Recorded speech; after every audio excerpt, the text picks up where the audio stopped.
핵심 가치 중 세 번째, 이 공동체 안에서의 관계에 대해서 여러분과 함께 생각해 보고자 합니다. 여러분은 가장 삶에서 귀한 것을 갖고 계시는지 아십니까? 여러분, 오늘 여러분과 제가 고민하는 내용이 무엇입니까? 여러분이 지금 시간을 많이 투자해서 여러분이 요것만 있으면 좋겠다라고 여러분 꿈꾸시는 것이 무엇입니까? 어떤 분들은 지금 내가 건강만 있으면 건강이 다다. 내가 젊었을 때 건강을 내가 다 이제 까먹으면서 일하고 직장 다니고 그랬는데 다 소용없더라. 건강을 잃어버리니까 다 잃어버리는 거다 생각하시면서 건강만 있으면 좋겠다 생각하시는 분도 계실 겁니다. 이거 또 틀리지 않는 얘기입니다. 사실 건강을 잃어버리면 다른 모든 것도 잃어버리는 것 같습니다. 또 어떤 분들은 그냥 자식이 최고다. 나는 아무것도 없어도 좋으니까 우리 자식들만 잘 되면 좋겠다 라고 생각하시는 분도 계실 거고, 아니면 등등 해서 아마 우리가 지금 정말 이 가장 귀한 것이다 라고 생각하시는 것이 있을 거예요. 근데 여러분 아십니까? 사실 여러분과 제가 가장 귀한 것을 사실은 많은 분들이 갖고 계시다는 것을, 그리고 이 가장 귀한 것은 너무 귀하기 때문에 돈 주고 살 수 없다는 것을, 무엇이냐면 하나님과의 관계입니다. 세상에서 가장 얻기 쉽고 그리고 가장 귀한 것은 무엇보다도 여러분과 제가 입으로 고백하는 우리 살아계신 하나님과의 관계, 그리고 만약에 우리가 이 하나님과의 관계를 우리가 갖고 있다고, 누리고 있다고 우리가 자처한다면 그 관계를 가진 사람들은 분명히 그 눈에 보이는, 손에 잡히는 열매가 있어야 됩니다. 여러분 오늘 그 관계를 가지셨는지 모르겠습니다. 하나님과 관계를 가졌다는 것은 여러분 심증은 있는데 물증이 없으면 안 됩니다. 나 분명히 예수 믿습니다. 내가 정말 주일학교 열심히 다녔습니다. 저는 안수 받았습니다. 세례 받았습니다. 저는 직분자입니다. 다 좋겠지만, 하지만 여러분과 저에게는 물증이 있어야 됩니다. 손에 잡히는, 눈에 보이는, 다른 사람들을 볼 수 있고 내 자신도 볼 수 있는 분명히 열매가 있어야 되는 것입니다. 그리고 그 열매를 오늘은 관계라는 것을 통해서 한번 풀어나가고자 합니다. 관계가 왜 이렇게 중요하냐면 첫 번째 포인트인데요. 여러분과 저는 사실 창조의 목적이 관계라는 것을 위해서 하나님께서 여러분과 저를 만드셨다는 사실을 우리는 알아야 될 것입니다. 성경에서는 여러분과 저를 하나님께서, 신이 만드셨다라고 합니다. 성경은 절대로 인간은 스스로 존재하는 것이 아니라고 합니다. 무신론자들은 인간이 우연히 만들어졌다고 믿지만 성경에서는 인간은 창조되었고, 창조되었다는 것은 우연이 아니라 창조주가 계시다는 것과, 그리고 창조주는 피조물을 만드실 때 분명히 어떠한 목적을 주셨다고 말씀합니다. 창세기 한번 보시겠어요? 다 같이 찾아보십니다. 창세기 1장 26절에서 28절까지의 말씀을 한번 보시겠습니다.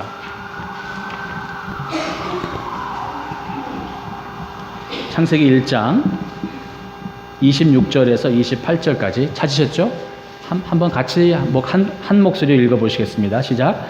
하나님이 가라사대 우리의 형상을 따라 우리의 모양대로 우리가 사람을 만들고 그로 바다의 고기와 공중의 새와 육축과 온 땅과 땅에 기는 모든 것을 다스리게 하자 하시고, 하나님이 자기 형상 곧 하나님의 형상대로 사람을 창조하시되 남자와 여자를 창조하시고, 하나님이 그들에게 복을 주시며 그들에게 이르시되 생육하고 번성하여 땅에 충만하라. 땅을 정복하라.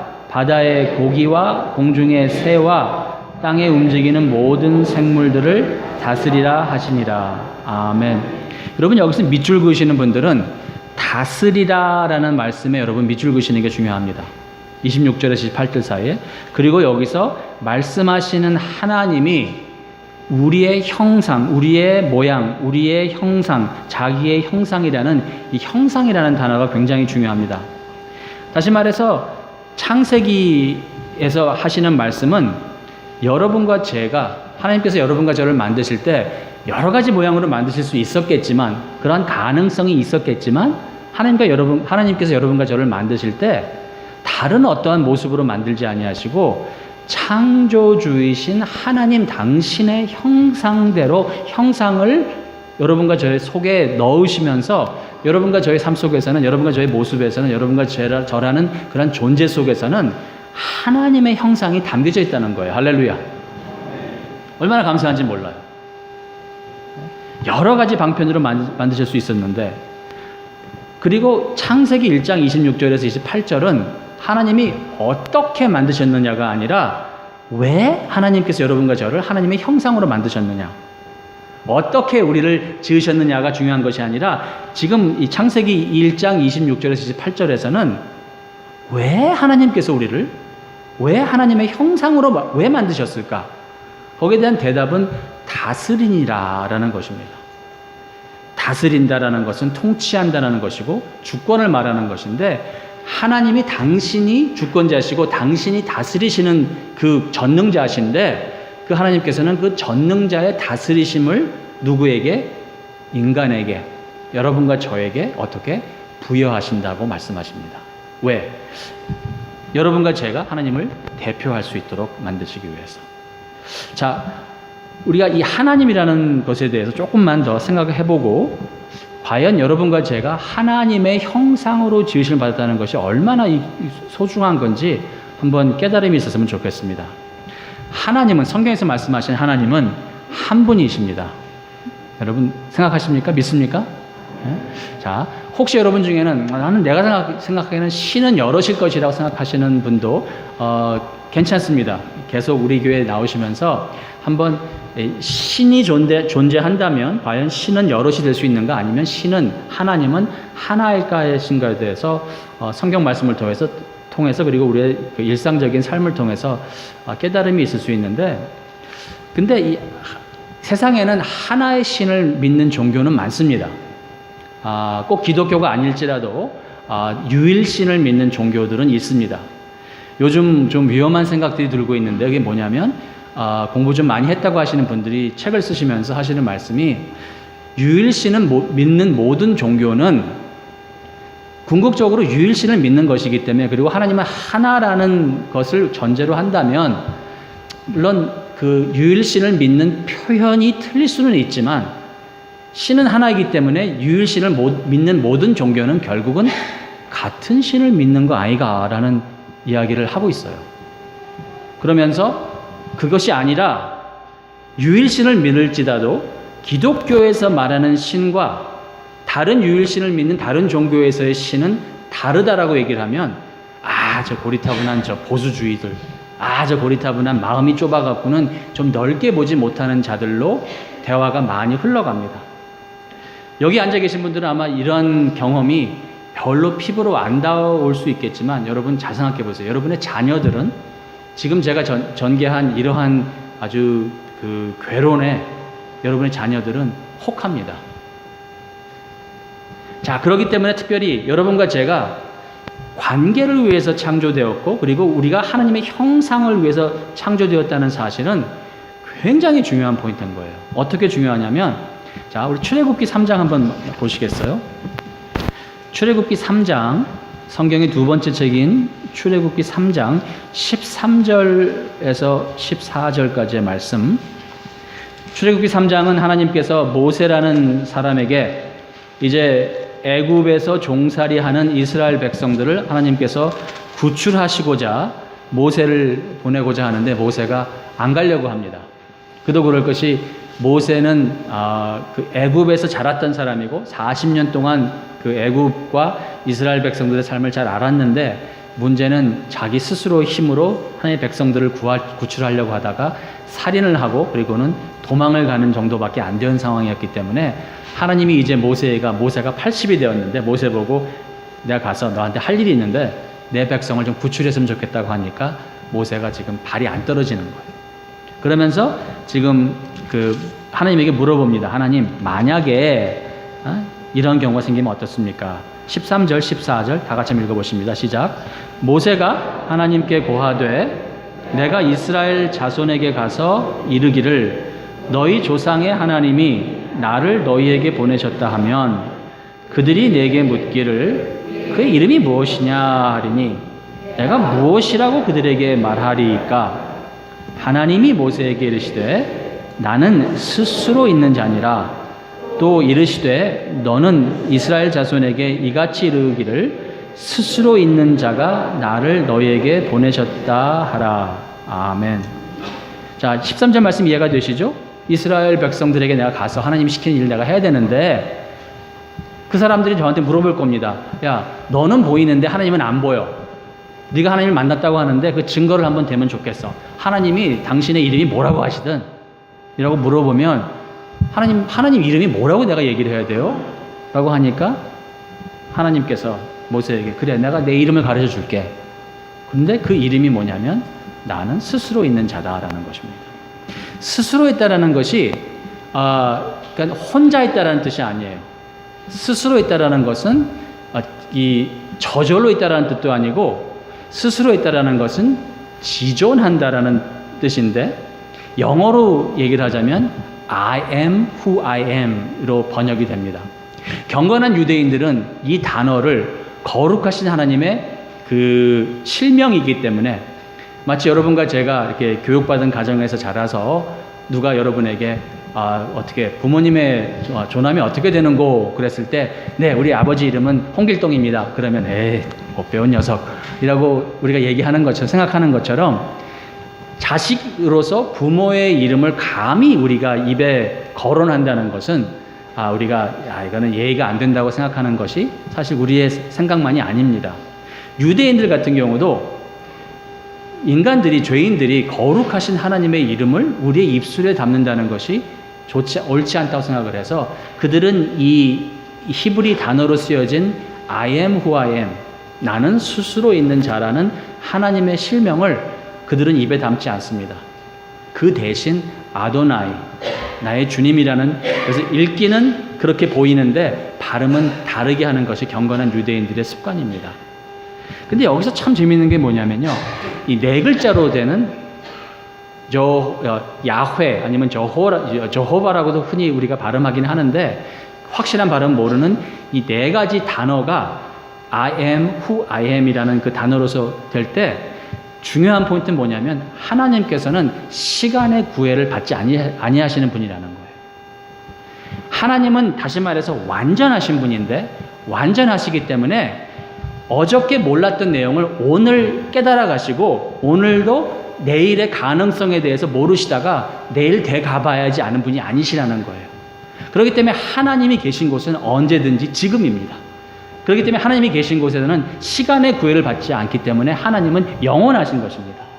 하나님이 영원하시다는 것은 어떠한 시간적인 그 개념 속에서 시간에 묶여서 계속해서 지루하지만 어제 오늘 내일 계속해서 연장되어 가는 것이 아니라 하나님 스스로가 지존하시는 분이기 때문에 시간이라는 것이 하나님 앞에 가면은 무릎을 꿇는다는 거예요. 그렇기 때문에 시간이라는 것이 여러분과 저에게는 흘러가는 것처럼 그리고 과거가 있고 현재가 있고 시간이라는 것이 여러분과 저의 삶을 주장하기 때문에 미래는 아직 없는 상황 속에서 여러분과 저는 시간에 갇혀있는 삶을 살지만 시간이 하나님에게 달려가면 하나님은 지존하시는 분이고 그리고 하나님은 전능하신 분이시기 때문에 하나님 안에서는 모든 것이 현재 지금 now라는 것이 영원토록 계신 분이라는 것이 성경에서 말하는 하나님은 내 이름은 I am who I am 나는 스스로 있는 자야라고 말씀하는 거예요.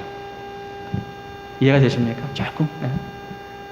물론 하나님 그분을 우리가 정말 예수 그리스도 재림하시는 날 우리가 얼굴과 얼굴을 맞대어 보는 그날 더 확실하게 깨달아지겠지만 오늘 여러분과 저의 마음속에 스스로 계시는 시간에 구애받지 않는 장소에 구애받지 않는 인간의 어떠한 역사에 구애받지 않는 하나님의 스스로 계시는 하나님의 임재하심이 여러분과 저의 마음에 임하시기를 주님의 이름으로 축원합니다. 그런데 스스로 있는 분이신데 더 놀라운 거는요. 성경 전체를 봤을 때 하나님은 자족하시는 분입니다. He's all knowing, 다 모든 것을 아시는 분. 그리고 He's always existing from eternity to eternity. 항상 계시는, 지존하시는 분인데 He's all sufficient. 여러분, 항상 계시는 분인데 무언가를 필요로 하는 분이면 엄청 힘들 것 같아요. 네? 근데 하나님은 아무것도 필요치 않는 분이십니다. 여기서도 사실은 다른 종교와 기독교가 판이하게 달라집니다. 저는 다른 종교와 기독교를 구분해서 얘기하고 분리해서 얘기할 때는 다른 종교를 폄하시키건다든지 아니면 다른 종교를 믿는 분들을 우습게 보는 것은 절대로 아닙니다. 다른 종교의 경건함을 저는 존경하고 다른 종교에 생각하고 그 종교에 있는 분들을 저는 존중합니다만 확실한 것은 다른 종교와 기독교는 이 부분은 다른 거예요. 그게 무엇이냐면 유일신을 믿는 다른 종교는 기독교에서 이야기하는 것을 안 갖고 있는 것이 있고 기독교에서만 유일신을 믿는 기독교지만 그래서 유일신 점에서는 비슷하지만 기독교의 하나님이 다른 그 유일신을 믿는 종교의 하나님이 될 수가 없는 것은 오직 기독교의 하나님만이 삼위일체의 하나님이십니다. 삼위일체 하나님이라는 것은 굉장히 놀라운 그리고 삼위일체 하나님은 한마디로 말하자면 완전함입니다. 하나님이 누구신가 설명할 때 하나님은 오차가 없으신 분이셔야 돼요. 실수가 없으신 분이어야 되고 하나님은 어저께 알았던 얘기를 오늘 잊어먹으시면 안 되고 내일 일어날 일을 오늘 모르시면 안 돼요. 하나님 안에서는 완전함이 있어야 되는데 한치 오차도 없으신 분이셔야 되는데 놀라운 것은 뭐냐면요. 하나님께서는요. 스스로 계시면서 지존하시면서 스스로 자족하시는 분이라는 거예요. 그것이 성경에서 어떻게 표현하냐면 공동체라는 것으로 표현합니다. 오늘 읽은 그 본문과 또 창세기 1장의 본문을 보셨을 때 여러분 의아스러울 수 있는 부분이 뭐냐면 하나님 말씀하시는데 인간을 창조하실 때 하나님이 복수의 그 단어를 사용하십니다. 내가 내 형상으로 사람을 만들겠다가 아니라 우리가 우리의 형상으로 사람을 만들자라는 표현을 합니다. 물론 언어적으로 우리라는 것은 왕이 이 신하들을 모아놓고 얘기할 때 우리나라라고 얘기하는 것처럼 마치 우리 한국 사람들이 얘기할 때 내 아내라고 하지 않고 우리 아내라고 얘기하는 것처럼 그러한 언어적인 요소가 있을 수도 있겠고 하지만 저는 언어적인 요소와 아울러 함축된 내용이 뭐냐면 창세기 1장 26절에서 28절에서 우리라는 것은 하나님의 공동체적인 언어라고 저는 분명히 생각을 합니다. 다시 말해서 유일신이신 여호와 스스로 있는 하나님이신데 이 하나님은요 아버지이시면서 창조주이신 분인데 그 완전한 하나님의 형상이 예수 그리스도라는 거예요. 근데 그 형상이라는 것은요 엇비슷하면 다릅니다. 틀립니다. 엇비슷하면은 그냥 비슷하게 설명은 돼도 똑같지는 않습니다. 동일하지는 않습니다. 그러면 두 하나님이 되어버릴 수밖에 없는 것입니다. 근데 성경에서는 하나님은 한 분이신데 한 분의 하나님이신데 그 형체가 있다라는 거예요. 근데 감사하게도 그 형체가 예수 그리스도고 그래서 예수 그리스도를 보면 예수님께서 하시는 말씀이 뭐죠? 빌리바, 도마야 너희가 나를 보라. 나를 만져보면 나를 본 자는 아버지를 보았느니라. 무슨 말씀이죠? 예수 그리스도가 하나님의 형체라는 거예요. 형체이신데 하나님이시기 때문에 하나님 아버지의 모든 영광과 모든 속성과 모든 전지전능하심에 있어서 아버지와 다르지가 않다라는 거예요. 그런데 형체이기 때문에 두 번째 위로서 성부와 성자의 위치적으로 다른 위라는 거죠. 그리고 아버지와 아들의 관계 속에서 이 두 분의 완전한 그 연합함이 그리고 완전한 사랑함이 아버지가 아들을 볼 때 넘쳐나는 그 완전한 사랑과 아들이 아버지를 볼 때 완전한 사랑을 우리는 성령님이라고 표현하는 것입니다.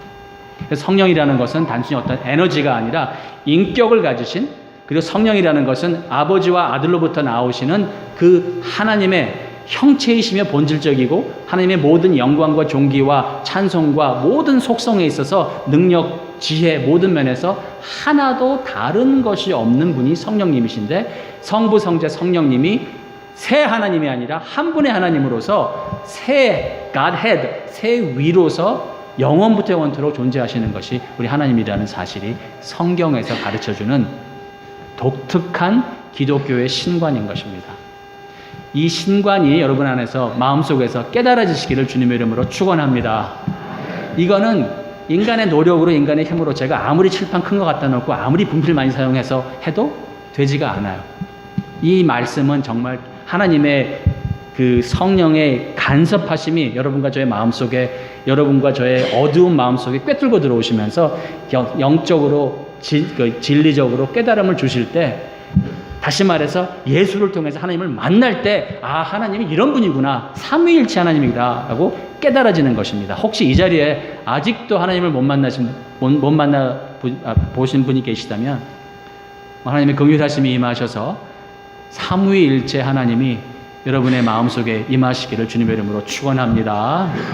자, 중요한 것은요, 하나님이 삼위일체 하나님이시기 때문에, 성부, 성자, 성령의 공동체이시기 때문에 여러분과 제가 하나님의 형상으로 지으심을 받았는데, 여러분과 저는 완전하지가 않고 여러분과 저는 하나님이 아니기 때문에 여러분과 저는 삼위일체가 아니에요.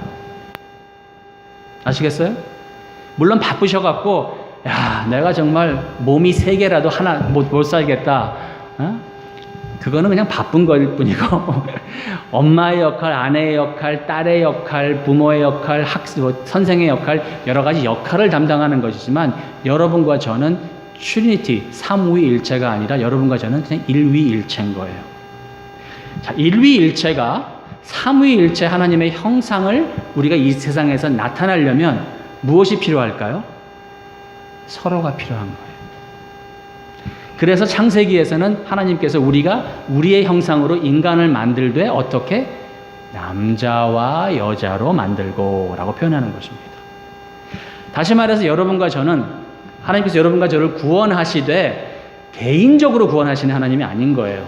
여러분과 저를 구원하신다는 것은, 그리고 내가 구원받았다는 것은, 내가 예수를 믿는다는 것은 머리 대신 예수 그리스도에 속한 교회라는 복음의 공동체 안에서 여러분과 제가 공동체로서 서로서로 엮어져 갈 때, 내 스스로가 아니라, 내 혼자가 아니라, 내 혼자서 개인 신앙생활을 하는 것이 아니라, 나 가난한 성도야, 나 혼자 믿을래가 아니라, 내가 정말 내 눈에 보이는 교회가 아무리 부족할지라도 그 교회의 공동체의 일원으로, 그리고 그렇기 때문에 교회가 건강해야 되는 것이 이렇게 중요한 거예요. 건강하지 않은 교회에 속한 그 경우에 그 영혼을 정말 망칠 수 있는 이유가, 여러분과 제가 하나님을 닮아가고 하나님을 알아가고 여러분과 제가 성화되는 그 테두리를 하나님께서는 개별적으로 주시지 않는다는 거예요. 여러분과 저는 절대로 건강하지 않은 공동체에서 그래, 나만 기도 열심히 하면 되지 뭐, 우리 교회는 건강하지 않는데, 우리 교회 공동체는 망가졌는데 나만 괜찮을 거라는 것은 불가능하다는 것입니다. 왜냐하면 우리는 공동체적인 본질로 만들어졌기 때문에 여러분과 저에게는요, 관계가 중요한 것이고, 그리고 하나님 아버지와의 관계가 어디서 나타나냐면, 눈에 보이지 않는 하나님을 사랑한다고 하면서 눈에 보이는 어떻게 형제를 미워하느냐라고 예수님이 말씀하신 것처럼, 여러분과 제가 눈에 안 보이는 하나님과의 관계가 있다는 것은 교회, 그리고 복음의 공동체 안에서 우리가 서로서로의 관계가 나타날 때 보여지는 것입니다. 우리는 혼자서는 살 수 없습니다. 관계를 위해서 지으심을 받았기 때문에, 그리고 오직 관계를 통해서 하나님을 알 수 있고 우리 자신도 알 수 있는 것입니다. 건강한 공동체를 찾으셔야 되는 것이고, 건강한 공동체를 귀하게 여기시고 건강한 공동체를 지키셔야 될 때, 지키시면서 공동체 안에서 올바른 관계를 배워갈 때 창조주 하나님을 인격적으로 알아간다는 사실을 잊지 마시기를 부탁드립니다. 자, 두 번째로, 하나님 나라를 위해서 여러분과 저는 부르심 받았습니다. 첫 번째는 여러분과 저는 그 관계를 위해서 지으심을 받았는데, 그 관계라는 것을 공동체, 하나님 나라라는 공동체 안에서 풀어나가도록 부르심이 있습니다. 자, 누가복음 6장 다시 한번 보시겠어요? 오늘 본문인데, 누가복음 6장 20절 말씀 한번 보시겠어요? 같이 읽으십니다. 시작. 예수께서 눈을 들어 제자들을 보시고 가라사대 가난한 자는 복이 있나니. 아멘. 자, 무엇이 너희 것이며? 하나님 나라. 여러분, 하나님 나라 가지셨습니까? 답이 애매하죠? 예수 믿고 축복 누린다라는 것은 누가복음 6장 20절에 보니까 다른 게 아닌 거예요. 여러분과 제가 하나님 나라에 들어가는 것을 축복이라고 한다는 거예요. 자, 오늘 읽은 본문에서 하나님은 누가를 통해서 공동체, 즉 하나님 나라에 대해서 기록을 합니다. 알 수 있는 것이 무엇이냐면 누가복음 6장 12절과 13절 말씀 보십니다. 같이 읽으십니다. 시작. 이때에 예수께서 기도하시러 산으로 가사 밤이 맞도록 하나님께 기도하시고 밝음에 그 제자들을 부르사 그 중에서 12를 택하여 사도라 칭하셨으니, 자, 그 다음에 이름은 중요하지 않고요. 예수 그리스도가 12절에 보니까 어디 가셨어요? 산. 아, 우리 주님 등산 좋아하시는구나. 예수님이 산으로 가셨는데 바다로 안 가시고 냇가로 안 가시고 산으로 가셨는데, 산에서 뭐 하셨죠? 예수님이 기도하셨어요. 기도라는 건 뭐죠? 이거 주세요, 저거 주세요, 막달라 마리아처럼 달라고 하는 게 아니라 하나님을 찾는 것, 하나님을 만나는 것이 기도라고 그랬죠. 목요일날 오신 분들은 더 잘 아시는데, 밤이 맞도록 하나님을 어디서 산에서 만나시는 거예요. 날이 새서 밝아서 내려오셔갖고는 제자들을 부르세요. 많지 않은 제자들이었을 텐데 그 중에서 특별히 사도라고 하는 사람들을 특별히 세웁니다. 근데 몇 명을 세우시죠? 12. 왜 11가 아니고 13이 아니죠? 왜 12일까요? 네? 12지파. 맞습니다. 12지파는 구약 어디서 나오죠? 창세기에 보면은 두 군데 특별히 12지파에 대한 언급이 있습니다. 첫째는 야곱이 12 아들들을 축복을 하고 있는 그 내용이 창세기 49장에 나옵니다. 그리고 두 번째는 신명기 33장에 기록된 내용인데, 거기에 이제는 12지파가 단순히 야곱의 아들이 아니라 하나님의 나라, 하나님 나라의 백성이라는 이스라엘의 12지파로 나타나는데, 그 12지파를 축복을 하고 세우는 일을 누가 하죠? 4세가 아니고 6세가 아닌? 네, 죄송합니다. 모세 5경 생각하다 보니까 4하고 5가 이렇게 겹쳤는데, 맞습니다. 4세도 아니고 6세도 아닌 모세가 죄송합니다. 모세가 이스라엘 12지파를 세우는데, 모세가 하나님을 만난 곳이 어디죠? 시내산, 산에서 만납니다.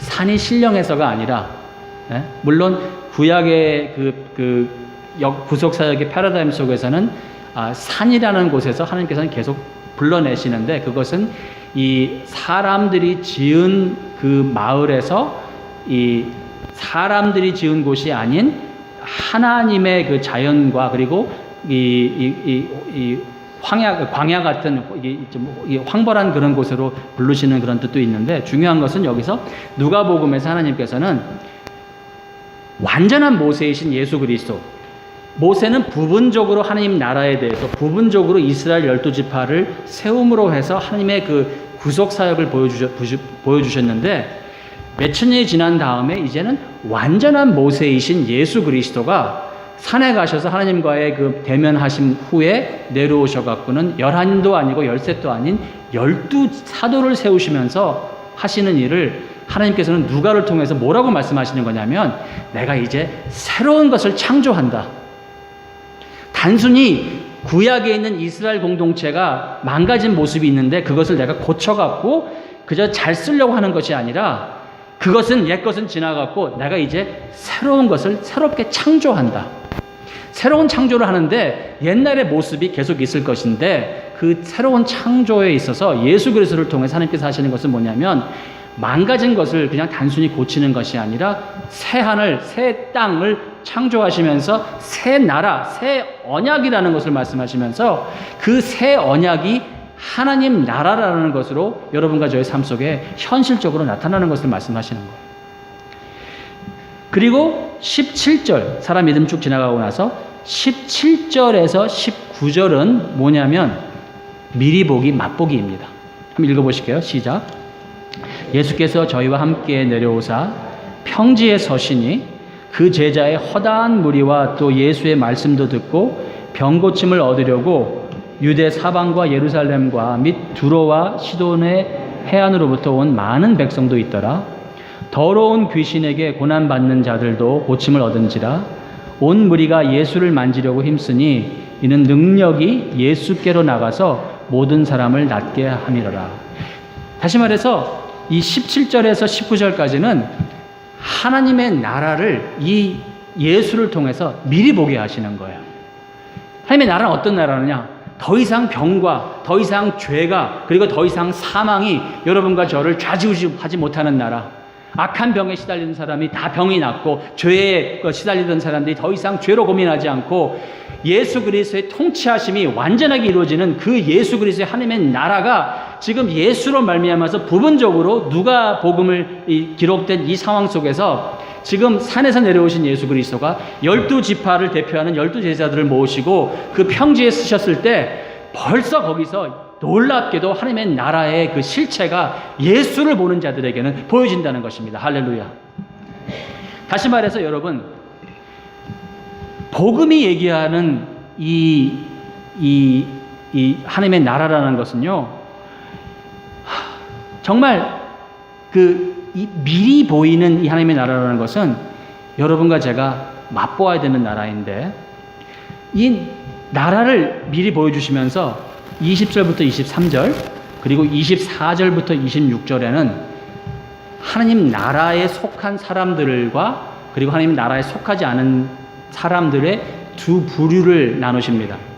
20절부터 23절은 하나님의 나라에 속한 사람들의 이야기고 24절부터 26절은 하나님 나라에 속하지 않고 하나님의 나라를 거부하는 사람들의 가치관과 그리고 하나님 나라를 거부하는 사람들의 가치관과 그 가치관을 따라가는 사람들의 내용입니다. 그런데 분명히 하나님께서는 17절에서 19절에서 완성된 하나님의 나라에 우리가 들어갈 때 분명히 거기는 죽음도 없고 죄도 없고 질병도 없고 미움도 없고 다툼도 없고 오직 사랑과 그리고 하나님을 찬양하는 영광과 존귀와 그러한 온전함만 있다고 하는데, 그것이 완전한 하나님의 나라가 임했을 때 얘기인데 아직은 부분적으로 임했을 때는 20절부터 23절의 모습이 부분적으로 임한 하나님의 나라를 믿는 사람들이 소유한 신앙생활의 모습이라는 거예요. 다시 말해서 이미 임한 예수로 말미암아서 하나님의 나라는 이미 임했는데, 그리고 그 이미 임한 하나님의 나라의 시민으로 사는 사람들은 계시록에서 말하는 천년 왕국이라고 하는 영적 왕노릇의 삶을 지금 살고 있는데, 여러분과 저로 말하자면 2016년에 이 삶을 살아가시는 건데, 여기에는 놀라운 복음의 반전이 있다는 거예요. 다시 읽어보십니다. 가난한 자는 복이 있나니. 하나님 나라가 누구의 것이요? 가난한 자들 것이요. 이제 줄인 자는 복이 있나니 너희가 배부름을 얻을 것이요. 이제 우는 자는 복이 있나니 너희가 웃을 것이며. 인자를 인하여 사람들이 너희를 미워하고 멀리하고 욕하고 너희 이름을 악하다 하여 너희를 버릴 때에 너희에게는 복이 있도다. 자, 그날에, 자, 문맥상 23절에 그날은 예수의 재림의 날을 말하는 것이 아닙니다. 그날이라는 것은 어느 날이죠? 핍박받는 날에. 어떻게 핍박받아요? 여기서 가난하고 줄이고 그 다음에 우는 자는 예수를 만난 후의 사건입니다. 22절에 보시는 것처럼 22절에도 인자로 말미암아 인자를 인하여 사람들이 너희를 미워하는 그날에 동일한 날로 말하자면 20절과 21절은 예수를 믿었기 때문에 가난해진 것을 말하는 거예요. 예수를 믿었기 때문에 줄인 것을 말하는 것이고, 예수를 믿었기 때문에 웃는 것이 아니라 우는 것을 말하는 것입니다. 이해가 되십니까?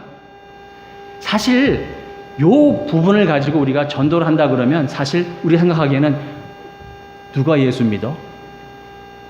예수 믿으면 가난해진다는 거예요. 예수 믿으면 운다는 거예요. 예수 믿으면 굶주린다는 거예요. 예수 믿으면 사람들이 거짓말로 여러분들을 갖다가 야, 저 사람 나쁜 사람이라고 얘기를 하고, 예수 믿으면 여러분과 저의 삶이 풍요로워지고 윤택해지고 예수 믿으면 여러분과 저의 삶이 건강해지고 그런 얘기를 해도 믿을까 말까 이 세상 속에서 나처럼 한번 예수 한번 믿어보십시오. 예수 믿으면 울 일도 많을 것이고 굶주린 일도 많을 것이고 핍박받을 것이고 아무리 잘해줘도 사람들이 이거 저거 모자란 것 저거 예수쟁이 저거 안 좋은 거라고 그런 오해를 살 것입니다라고 여러분 전도해본다 해보십시오. 근데 예수님은 지금 그렇게 전도하시는 거예요. 잘 생각해보세요. 왜 그러냐면 복음은 우리가 죽어서 가는 천당이라는 개념이 아니기 때문에 그렇습니다. 이 성경에서는. 물론 우리가 죽으면 하나님의 나라가 완전하게 우리의 삶 속에서 하나님의 나라가 보여지면서 우리가 그 천국이라는 하나님의 나라, 완전한 하나님의 그 통치하심 속에 거하는 건 맞습니다만 성경에서 복음이라고 외쳐지면서 성경에서 예수를 믿으라고 하는 그 내용 속에서는 여러분과 제가 단순히 그리고 개인적으로 그리고 내세화된 복음 속에서 예수 믿고 가난을 탈출하는 것으로 설명하는 것이 아니라는 것입니다. 많은 사람은요, 천국을 죽은 후에 가는 것 정도로 오해를 합니다. 그러다 보니까 천국이라고 하는 하나님 나라의 신앙이 현재 고난에 아무런 도움이 되질 않습니다. 하지만 성경은 그렇게 말하지 않습니다. 성경은 예수님이 부활하셨다. 따라도 죽으면 우리도 죽어도 천국 갈 것이다라고 얘기하지 않습니다. 성경에서는 예수님이 부활하셨다. 그러니까 죽음 이후에 삶이 있는 거야 라고 얘기하지 않습니다. 복음서에 기록된 식으로 우리가 얘기를 하자면 부활은 이렇게 설명이 되는 것입니다. 예수가 부활하셨다. 그러므로 예수는 메시아시다. 그러므로 부활해주는 죽음을 이기시는 예수는 이 세상의 진정한 주님이시다. 왕이시다. 그리고 예수로 말미암아서 하나님께서 새로운 나라를 하나님의 나라를 이제 새롭게 창조하시는데 예수님께서는 제자들을 모으시는 것처럼 여러분들을 모으신다. 예수님은 부활하셨다.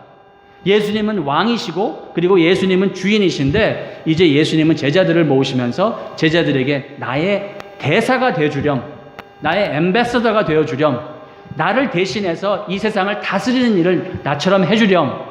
그리고 나를 따라오는 자는 이 세상의 사람들은 힘이라는 것을 약한 자들 앞에서 권력층이 되어서 어떤 지도층이 되고 그 다음에 이 중심 어떤 문화 이런 그 힘을 가지고 다른 사람들 연약한 사람들로 하여금 무릎 꿇게 하는 것이지만 나의 힘은 연약한 자들을 섬기는 힘이다. 나의 힘은 나의 재물은 쌓아 모으는 것이 아니라 나의 재물은 없는 자들을 위해서 베푸는 재물이다.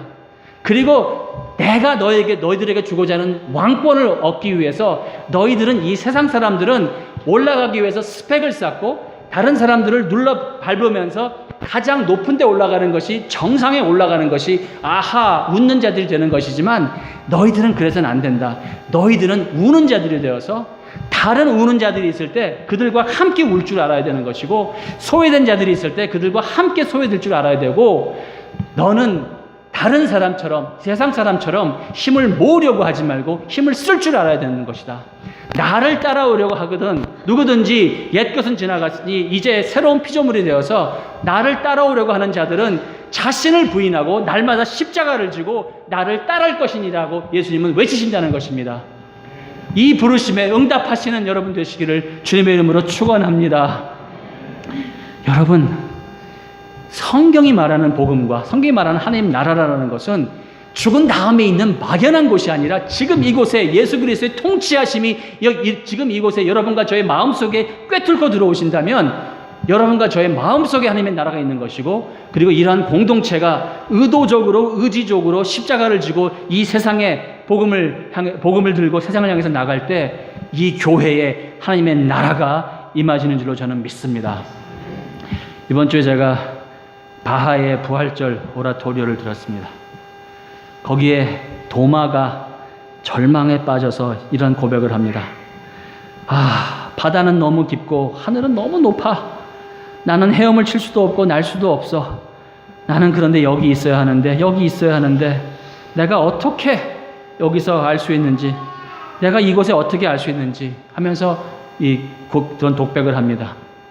그러한 도마에게 예수 그리스도가 부활의 예수가 나타나십니다.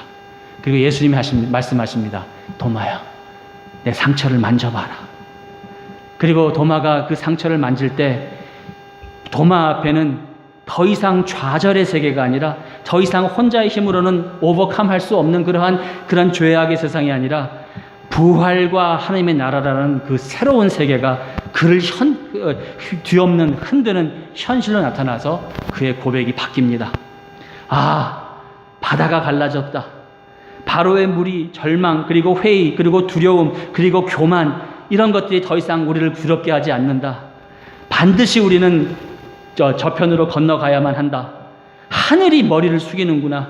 상처 입은 손으로 우리의 유배당한 하나님이, 우리의 수치를 대신 당하신 주님이 우리 앞에서 살아서 숨쉬며 계시는구나.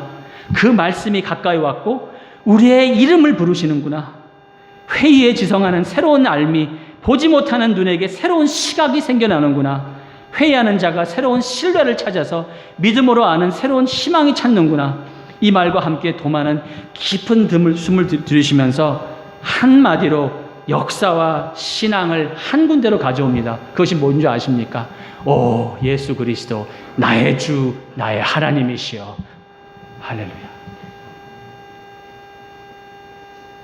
살아계신 예수 그리스도의 상처를 만질 줄 아는 여러분 되시기를 주님의 이름으로 축원합니다. 주는 그리스도시요 살아계신 하나님의 아들이나이다가 여러분의 위대한 고백이 되시기를 주님의 이름으로 축원합니다. 오늘 읽은 본문처럼 예수를 따라가는 자들은 가난하고 줄이고 울고 억울하게 누명 쓰고 욕먹고 사람들에게 버림받는 일을 당할 것이라는 것입니다. 그리고 성경은 이러한 상황을 잘 꾹 참고 견디면 나중에 축복을 받는다고 얘기하지 않습니다. 아닙니다. 가난하고 줄이고 울고 억울한데 그 자체가 축복이라는 것입니다. 어째서 그러냐면 그 자리에 있는 사람들은 예수 그리스도의 십자가에 동참하는 것이기 때문에 그렇습니다. 여러분, 예수의 고난에 동참하는 것은 축복된 자들에게만 부여되는 놀라운 하나님의 임재하심입니다. 스데반이라는 집사가 있었습니다. 그 집사는 안 믿는 시대, 1세기 시대에 아직도 교회라는 것이 태동하기 하는 그런 시점에 예수 그리스도의 상처를 만져보고 예수는 나의 주님이시오 살아계신 하나님의 아들입니다 고백한 사람이었습니다. 그래서 그는 돌에 맞아도 순교를 하여도 그가 보이는 것은 하나님의 나라가 보였기 때문에 저들을 용서하여 주시옵소서라고 얘기하면서도 하나님의 사람으로 살아갈 수 있었던 것입니다. 예수를 믿는다고 하는 여러분과 저에게 축복은 가난을 극복하는 것이 아닙니다. 그 얘기는 가난이 좋다라는 것은 절대로 아닙니다. 그 얘기는 가난한 사람들은 난 가난하니까 난 주의 사람이라고 얘기한다는 것도 아닙니다. 예수를 믿는다고 하는 사람들에게는 가난은, 그리고 예수를 믿는다고 하는 사람들에게 눈물이라는 것은 우리는 피하고 싶은 것입니다. 그런데 예수를 알면, 그리고 예수를 알기 때문에 내가 내 눈에서 피눈물이 나면 예수 때문에 받는 그 피눈물은 하나님께서 나같이 비천한 놈을 예수 그리스도의 십자가의 고난에 동참해도 좋겠다라고 귀하게 여기셨다는 것입니다. 그리고 그 자리는 아무나 못 들어가는 것입니다. 그렇기 때문에 여러분과 저는 예수를 알기 때문에 흘리는 눈물을 피하고자 간구해야 됩니다. 주님, 하나님, 가능하면 이 잔을 내게서 옮기시면 안 되겠습니까, 하나님? 하지만 내 원대로 마옵시고 주의 뜻대로 하옵소서. 이 세상은요, 예수님 없이 흘리는 눈물을, 예수님 없이 핍박받는 사람들은, 예수님 없이 고난당하는 사람들은 소망이 없기 때문에 그냥 울고 맙니다. 하지만 예수를 갖고 있는 사람들은요, 억울한 일을 당하면 눈물이 납니다. 다른 사람들이 거짓말을 해서 아주 궁지에 몰아넣으면 눈물이 납니다. 예수를 믿기 때문에 직장을 잃어버려야 되면, 예수를 믿기 때문에 옳은 길을 택하기 때문에 더 힘든 자리에 들어가면 왜 눈물이 안 납니까? 눈물이 납니다. 당연한 것입니다. 하지만 그 눈물을 흘리면서 좌절할 필요 없는 것입니다. 그 눈물을 흘리면서 아, 주님, 나 같은 죄인에게 예수 그리스도가 십자가에서 억울하게 죽으신 그 억울함을 경험하게 하시는군요. 나 같은 죄인에게 예수의 이름으로 핍박을 받게 하시는군요. 나 같은 죄인에게 예수의 이름으로 이러한 고난을 당하게 하시는군요. 눈물을 흘리면서 좌절하는 사람들은 예수를 모르는 사람들이지만, 눈물을 흘리면서 감사하는 사람들은 예수를 가진 사람들이요, 하나님의 나라를 속한 사람들이요, 하나님의 영광을 가진 사람이라고 저는 믿습니다. 여러분, 예수를 따르는 사람들은 상황의 변화로 축복을 판단하지 않고 관계의 변화로 축복을 받습니다. 축복을 얘기합니다. 시간이 너무 가서 여기서 마칠게요. 여러분, 4월이 되면 한국 사람이라면 정말 마음속에 쓰라린 4월 16일 세월호 사건, 세월호 그 비극이 이제 오래되면 이제 두 번째로 또 기억이 되는 해입니다. 자, 이번 주에 그 어느 기사를 읽으면서 너무도 마음이 먹먹했는데요. 그 내용을 좀 소개해 드릴게요. 자식을 잃고 신앙이 도움이 되었냐는 질문에 솔직한 심정을 이분이 털어놓으신 거예요. 그분이 하시는 말씀이 별로 도움이 안 됐다. 교회 안 다녔으면 오히려 마음대로 화내고 다녔을 것이다. 하지만 교회에서는 슬퍼도 안 슬픈 척 해야 되고 화내고 싶어도 화내면 안 된다고 배웠기 때문에 나는 화도 못 내고 슬픈 눈물도 못 흘리고 교회에서는 너무도 힘들었다. 교회에서는 하나님을 살아계신 하나님, 기도 들어주시는 하나님, 능력 있는 하나님이라고 가르치지만 고통의 현장에서는 다 도움이 안 돼버렸다. 그동안 교회에서 배웠던 모든 것은 다 교회 건물 안에서만 적용되었던 것이었고 50평생을 의지했던 하나님이 자식 잃은 나에게 힘을 못 주시더라. 다른 한 분은 세월호 가족인데 전도사였어요. 이분의 고백은 정말 예리합니다. 박전도사님이라는 분인데 이분이 하시는 말씀이 고통의 현장에 있으면서 오히려 자신이 과거 남을 위로할 때 뱉은 말들을 되새겨봤다고 합니다. 그는 내 자신이 고통의 한복판에 있어 보니까 그동안 다른 사람에게 했던 수많은 내가 생각했던 위로의 말들을 되물리고 싶어졌다. 내가 들은 말 중에 가장 큰 상처가 된 말은 믿는다고 하는 사람들이 나에게 와서 하는 말이 이게 다 하나님의 뜻이라는 말이었다. 심지어 장례식장에 와서 아이들이 좋은 곳으로 갔으니 이제 울지 말라고 하더라. 그게 얼마나 위험한 말인지 알았다. 예수님 말씀처럼 우는 자와 함께 우는 것이 답인데 같이 우는 가운데 우리와 함께 우시는 하나님을 새롭게 만날 수 있었다. 여러분, 교회는요, 세월호 가족에게 찾아와서 이렇게 얘기해야 됩니다. 죄 없는 어린아이들이 나라가 썩고 그리고 기독교인들이 본인들의 자리에서 윤리도덕적인 삶을 제대로 못 살았기 때문에 부조리적인 이러한 배 개선의 문제로 말미암아서 그리고 어른들이 애들을 버려두고 지만 살겠다고 나오는 이 상황 속에서 이러한 악이 이렇게 성행하는 것은 하나님의 뜻이 아니다. 하지만 하나님이 힘이 없어서 못 도우시는 것이 아니라 악이 이렇게 만연한 이 세상은 하나님의 뜻은 아닌데, 그런데 하나님께서는 이 상황 속에서 여러분보다 더 분노하시다. 하나님은 진노하고 계시고 분노하고 계시면서 언젠가는 결국은 하나님의 심판의 날에 이 세상에서 구부러지고 잘못된 것을 바로 잡을 것이다. 그것을 내가 어떻게 아냐면 2000년 전에 하나님께서는 죄인들을 대신하여서 세월호 같은 세상에 세월호의 선장은 자기만 살겠다고 도망가는 이 세상을 보지만 만유의 주제이시고 삼위일체 하나님이신 예수 그리스도는 세상의 주인으로 이 땅에 오셨지만 인간의 형체를 가지셨고 종의 형체를 가지셨고 그리고 세상에 있는 죄인들을 구출하시고자 오히려 대신 십자가를 주신 것이다. 여러분들은 어쩔 수 없이 아들을 잃었지만 우리 하나님 아버지는 여러분과 저를 구원하시고자 의지적으로 아들을 버리시는 분이시다. 하나님도 노하신다. 그리고 교회가 이러한 부조리적인 세상을 지금까지 바로 잡지 못한 것에서 교회가 마음을 찢는다. 그리고 여러분들이 울고 싶을 만큼 여러분들은 우셔야 된다.